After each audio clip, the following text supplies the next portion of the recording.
Hola a todos. En este video haremos un resumen de clases sobre las paradojas y cuál es el método que vamos a utilizar para poder identificarlas y poder trabajar con sistemas mecánicos que incluyan esta singularidad. Empezaremos definiendo qué es una paradoja. La mejor manera de definirlo es por medio de un ejemplo. Entonces, supongamos que tenemos este mecanismo que vemos aquí, es un mecanismo eslabonado que está compuesto por una serie de eslabones y una serie de juntas de tipo revoluta. Si queremos identificar los grados de libertad que tiene este sistema, pues como hemos visto en videos anteriores, lo que vamos a hacer es aplicar la ecuación de Kurzbach. Tendríamos entonces que el número de eslabones es igual a 5, n es igual a 5, y que el número de juntas es igual a 6. 1, 2, 3, 4, 5, 6 juntas. Entonces, tener 6 juntas. Si aplicamos la ecuación de Kurzbach, vamos a encontrar 3, 5 menos 1, menos 2 por 6, no hay semijunta, así que no se incluye. Tendríamos 12 menos 12 y esto me da 0. ¿Qué implicaría un mecanismo con grado de libertad 0? En la teoría, esto indica que el mecanismo no se mueve o no debería moverse. Sin embargo, en este caso particular, este mecanismo sí se puede mover. Lo podemos ver en esta animación. Y físicamente al construirlo también podemos ver o podemos evidenciarlo que es un mecanismo que se puede construir y se puede hacer funcionar. Entonces, la pregunta que surge aquí es: ¿qué pasa? Si los grados de libertad me dan 0, pero el mecanismo se mueve, esto es lo que conocemos como una paradoja. Una paradoja no es un error en la ecuación. Una paradoja, vamos a verlo, es una singularidad porque la ecuación predice que el mecanismo no se mueve y en realidad el mecanismo no debería moverse. Por ejemplo, si usamos el mismo tipo de mecanismo, pero cambiamos las dimensiones de los eslabones, que aquí en este caso son paralelos, y colocamos dimensiones arbitrarias de esos eslabones, veríamos que este mecanismo no se puede mover. Ya sea que lo construyamos virtualmente con las herramientas que vamos a ver en el laboratorio, o que lo construyamos físicamente, este mecanismo no puede moverse. ¿Y cuál sería la diferencia entre este mecanismo y este mecanismo? Si nos damos cuenta desde el punto de vista de la ecuación de Kurzbach, ambos tienen el mismo número de eslabones, ambos tienen el mismo número de juntas y por lo tanto en ambos casos la ecuación predice que el movimiento va a ser 0. Solo que en este caso el movimiento efectivamente no se da, es 0, mientras que en este caso el movimiento sí se da. Entonces realmente la paradoja es una condición particular que hace que un mecanismo que no debería moverse pueda moverse. Lo que vamos a hacer es identificar cuál es esa condición particular. En el caso de nuestro mecanismo tipo E, la condición particular es que estos tres eslabones son de igual longitud y son paralelos.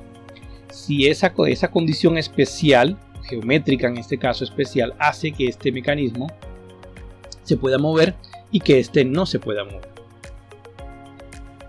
Otra manera de identificar las paradojas es que generalmente en las paradojas tenemos más restricciones de movimiento de las que debería tener cinemáticamente el mecanismo, de tal manera que eso es lo que me genera que los grados de libertad sean 0 o incluso negativos. En este caso, el elemento redundante o la sobrerestricción está dada por uno de los tres eslabones paralelos. Este, por ejemplo, aunque puede ser cualquiera de los otros dos. ¿Por qué lo llamamos un eslabón redundante? Porque si yo retiro este eslabón, el mecanismo se va a mover exactamente igual. Es decir, la cinemática no se ve afectada por la presencia de este eslabón. Entonces por eso lo llamamos un eslabón redundante. Esto nos va a dar una pista sobre cómo vamos a trabajar con las paradojas. La clave es identificar los elementos redundantes y retirarlos. Pero vamos a ver otro ejemplo muy común para darnos cuenta que las paradojas son más comunes de lo que normalmente podríamos imaginar. Otro ejemplo muy común de paradoja lo encontramos aquí. ¿Qué son estos? Que simplemente son un par de engranajes ordinarios que vamos a encontrar en la mayoría de las máquinas, conjuntos de engranajes, incluso más de dos, conjuntos de varios engranajes que los solemos llamar trenes de engranajes. Pero concentrémonos solamente en este par de engranajes. Si lo analizamos como un mecanismo compuesto por tres eslabones, es decir, tierra y los dos engranajes, a la hora de calcular los grados de libertad tendríamos efectivamente n es igual a 3, tengo 3 eslabones y tengo 3 juntas completas. Las dos juntas de pasador con tierra y la junta de contacto entre los dientes se considera como una junta completa. Entonces, al tener una junta completa, aplicamos la ecuación de Kurzbach, tendríamos que los grados de libertad de este sistema deberían ser 0. Pero como todos hemos visto, los engranajes se pueden mover. La pregunta sería, ¿por qué se mueven los engranajes? Pausa el video y piensa en la respuesta.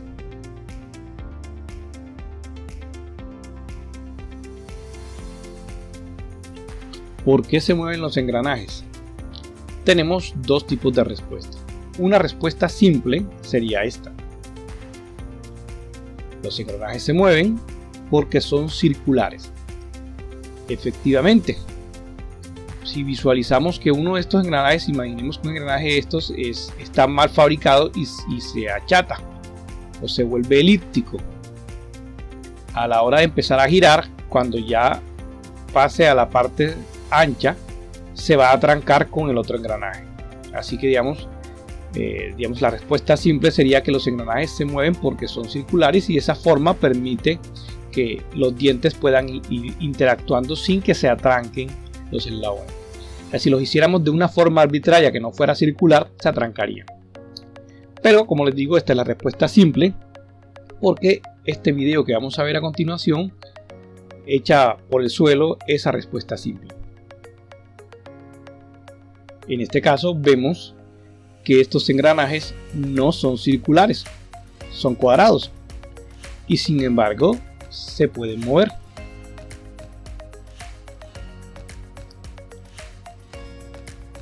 ¿Cómo podríamos entonces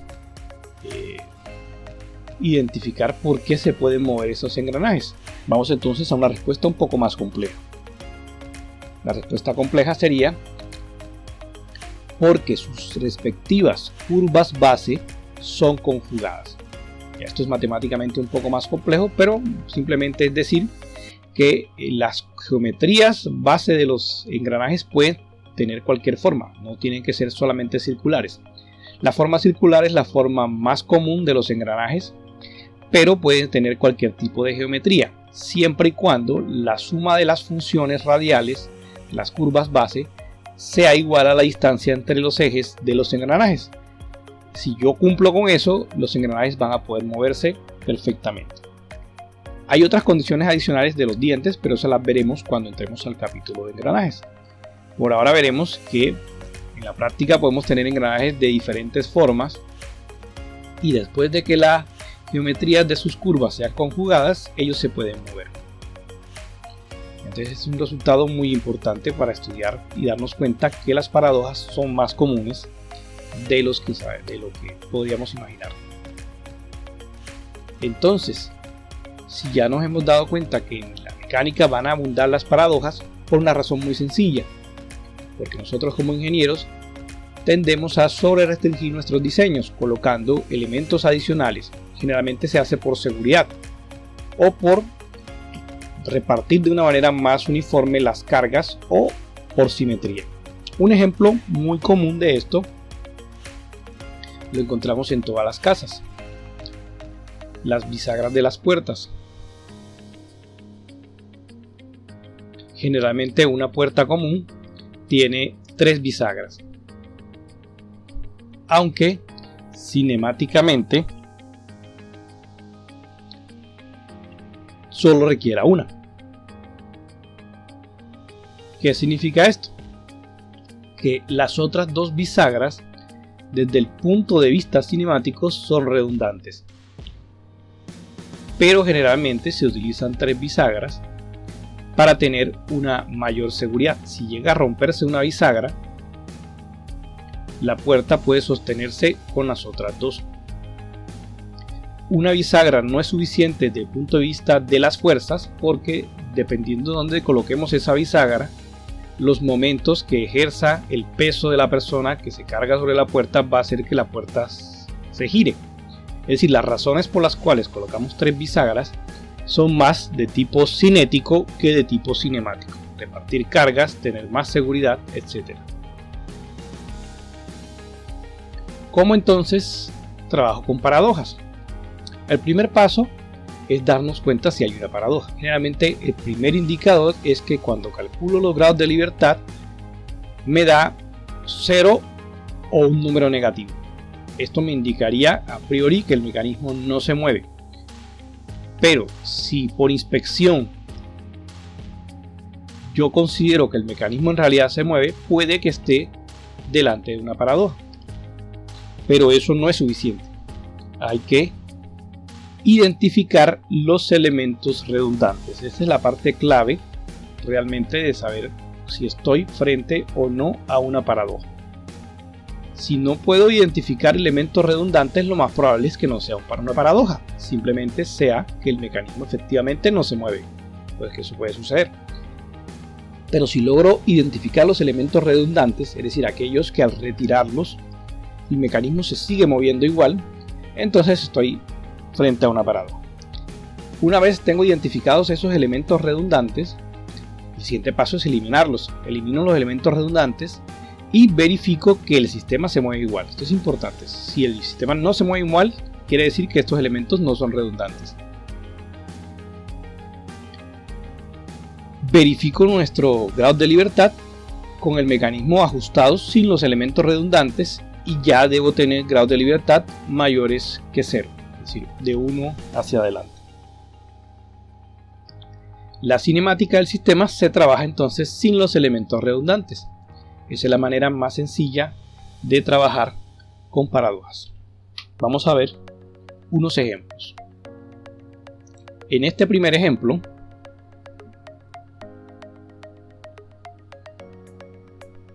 tenemos un mecanismo que consta de 8 eslabones y tenemos 11 juntas. Vamos a contarlas para tener claridad. Por ejemplo, aquí tengo 1, 2, 3, 4, 5, 6, 7, 8, 9, 10, 11 juntas. Y no hay semijuntas. Tengo 11 juntas, 0 semijuntas. Entonces simplemente aplicamos la ecuación de Kurzbach y nos da esto: 21 menos 22 menos 1. Si en este caso no me da 0, sino que me da negativo. Es decir, esto en teoría estaría sobre restringido y no se movería. Sin embargo, se mueve. Se puede comprobar, ya sea construyendo el modelo virtual o construyendo un modelo físico. Esto efectivamente se puede mover. Entonces, ya esto me dice, esto puede ser una paradoja. Pero para poder identificar y resolver la paradoja, tengo que establecer cuáles son mis elementos redundantes. Pause el video un momento y trate de identificar cuáles son los elementos redundantes.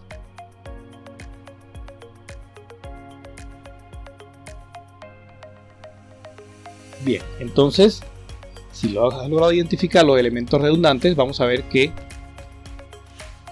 puede ser cualquiera de las barras horizontales, la 3 o la 4, en este caso selecciono la 3, o cualquiera de las dos barras verticales, la 6 o la 7, en este caso la 6, son elementos redundantes. Es decir, yo no necesito las dos barras 3 y 4 para generar el movimiento. Con una sola de las dos barras horizontales puedo generar el movimiento y con una sola de las dos barras verticales puedo generar el movimiento.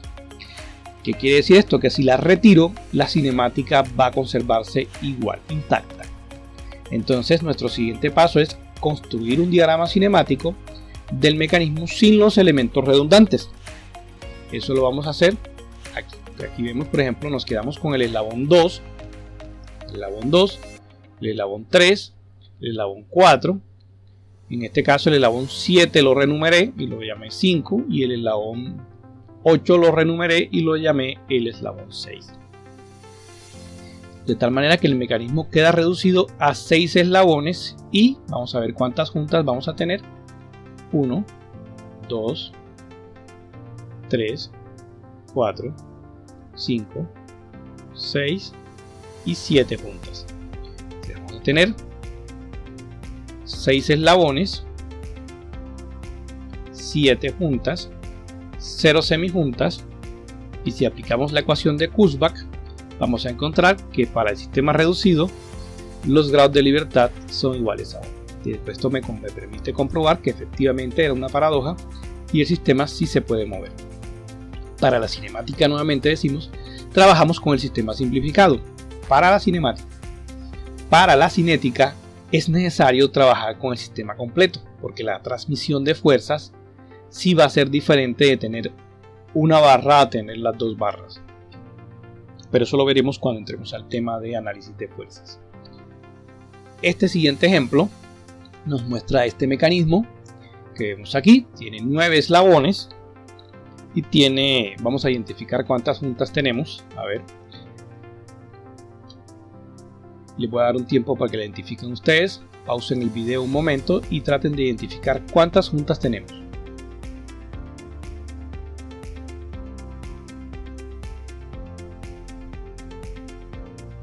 Bien, vamos a ver entonces si el cálculo les dio bien.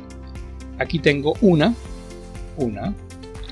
la 6 con tierra es 2, 3, ojo con esta, 4, 5. Esta junta es de segundo orden, entonces por eso la cuento dos veces. Esta también es de segundo orden, entonces ya tenemos 6, 7, 8, 9, porque también es de segundo orden. 10, 11. Todo este bloque con el eslabón 1 sería otra junta. Y finalmente tenemos entonces 12 juntas. Verifiquemos: 1, 2, 3, 4, 5, 6, 7, 8, 9, 10, 11, 12. 12 juntas y 0 semijuntas. Si aplicamos la ecuación de Kurzbach, entonces el sistema me da 0 grados de libertad, pero se mueve. La manera de comprobarlo es haciendo un diagrama cinemático virtual, un croquis virtual, o construyendo el mecanismo. Y en clase veremos otra manera geométrica de obtenerlo, pero en este caso se mueve. ¿Cómo identificamos la paradoja? Para poder identificar la paradoja tenemos que identificar cuál es la redundancia. Y en este caso la redundancia está dada por la simetría.